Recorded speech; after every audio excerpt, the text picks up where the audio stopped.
Hey y'all, this is TCA Gaming, and in this video we are going to go over a few consignments. I am going to show you a few things that I bought. There will be a giveaway, and then we'll open up some packs at the very end of it.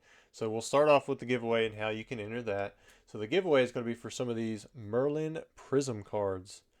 So we've got a Pikachu, Magikarp, Psyduck, Vileplume, got an Officer Jenny, not many Officer Jenny cards out there, and we have a Professor Oak.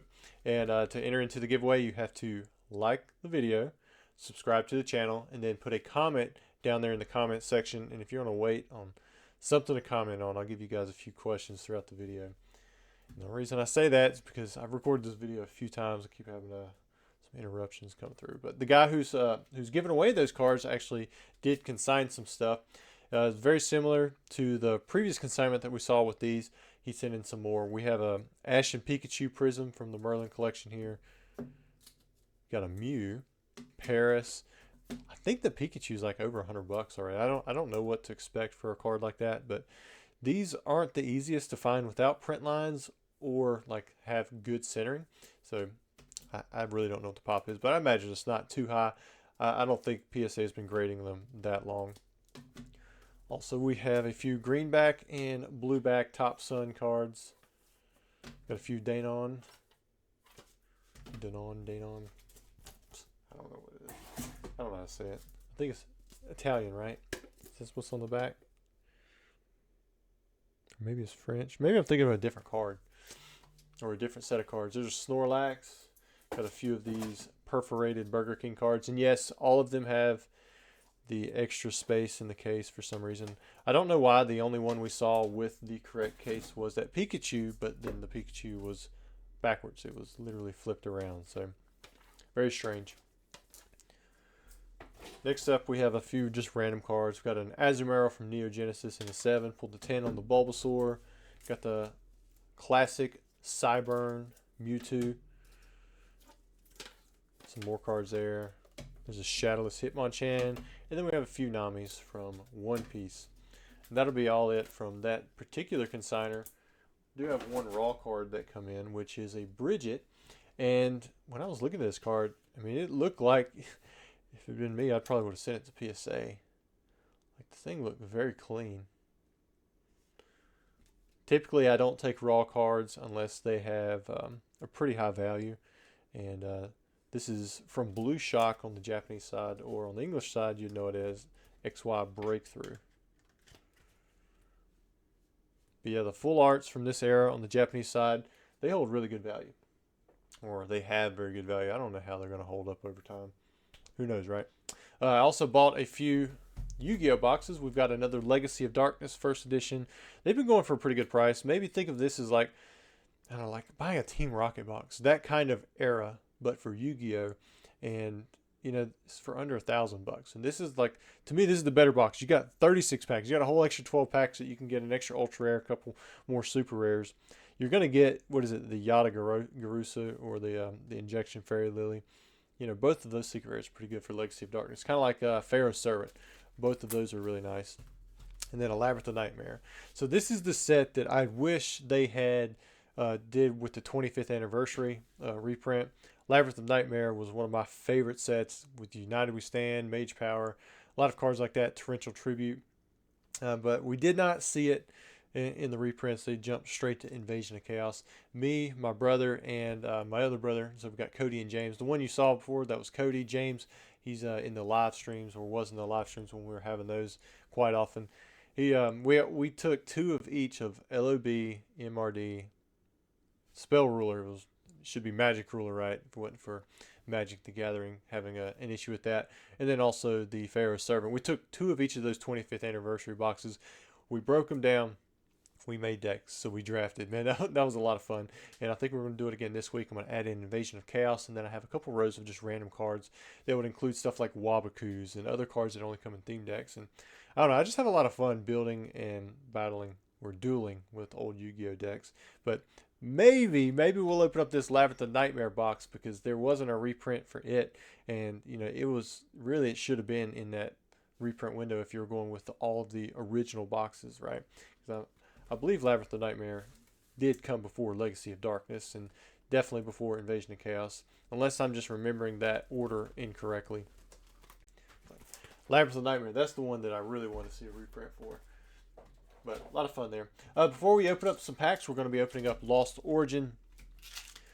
Guys, what is going on with Twilight Masquerade? Why is that the price spiking on those boxes? Like I sold basically no cases really at the beginning at release when, you know, people like to buy stuff up. But here in the past week or two, I've sold through like 20 plus cases.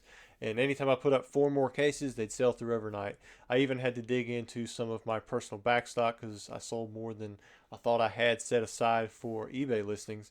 And even the individual boxes, they're upticking. Like I've got them at 120 now, and I sold a couple overnight because I increased the price of my case from 650 to 730. And I haven't sold any cases at that price because there's still others available. But at the 650 price, I mean, they're just moving. And I wasn't too sure if something had happened. Maybe you guys are more aware of what's going on within the meta with deck building. Maybe something happened there. I have my own theory. But I'm just curious. If you know something. The V-Star was turned around backwards. I was like, well, we got a black card in here. What's going on with that? I'm just curious to know. Maybe y'all have more information than I do, because I haven't exactly heard anything. I haven't listened to too many Pokemon channels lately. Been trying to keep up a little bit more with news and just a couple random topics that are just. It's good sometimes to step back from all of like the Pokemon stuff, and you don't want to be completely drenched into that all the time. And every now and then it gives you a good perspective, right? But plus I've had family over and I've enjoyed that. Summertime. Yeah, Twilight Masquerade to me wasn't like a super good set, but it's definitely escalated faster in price than any of the other Scarlet and Violet sets that I've had. Paldea Evolved, I kind of got that one. I believe that one is very playable. And my theory with Twilight Masquerade is that people were just short on money, and they did not buy as much of this set as they have with other sets. And so people started running out a little bit faster, and then we saw an uptick. But I could be completely off. That's just a guess. That's just a complete guess.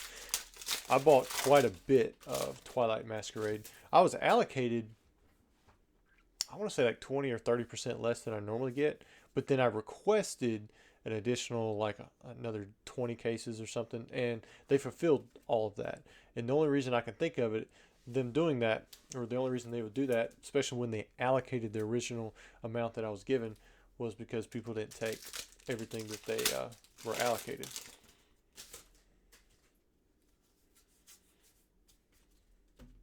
Although by now it may just be something that people have already talked about, and I'm just late to the party. Man, those first packs, those were not great. Ooh, there we go. I like that Parasect. I'd love to pull the Giratina. Alright, so far the Parasect is my favorite card, so I'm going to set that one up top.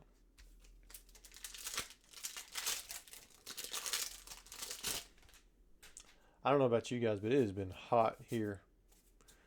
When it gets to the upper 90s, and it's super muggy, forget that.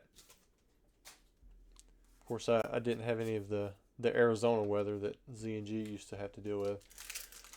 I heard that they had like a record temperature out there or something. I think I was on the Weather Channel and they're like, it's 120 degrees. And like, man, hopefully the air is at least dry, but I don't know. So we got in this one. Got a Gengar.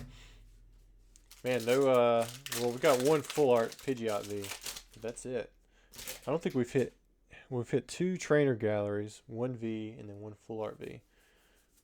Bronzer. Ooh, I like that one. There's the Pikachu V. The trainer gallery one.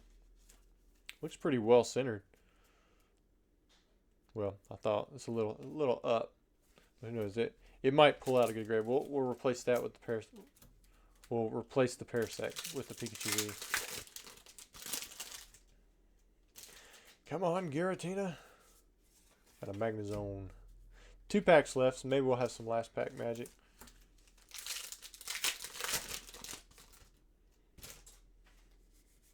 Nothing there. 1 pack to go. Hopefully I'm recording volume this time. And nothing there. All right, guys, thanks for watching the video. And again, if you want to enter to the giveaway, make sure you like, subscribe, and then put a comment down there. Maybe comment on why Twilight Masquerade is has went up in price. It's not a huge spike, but it's definitely noticeable. A definite shift in how that product was particularly selling, at least for me anyways. Maybe other sellers out there have noticed the same thing. And if not, maybe it's coming. Maybe you should prepare. Or it may have just been, a quick phase. I don't know. I really don't know. Thanks, guys.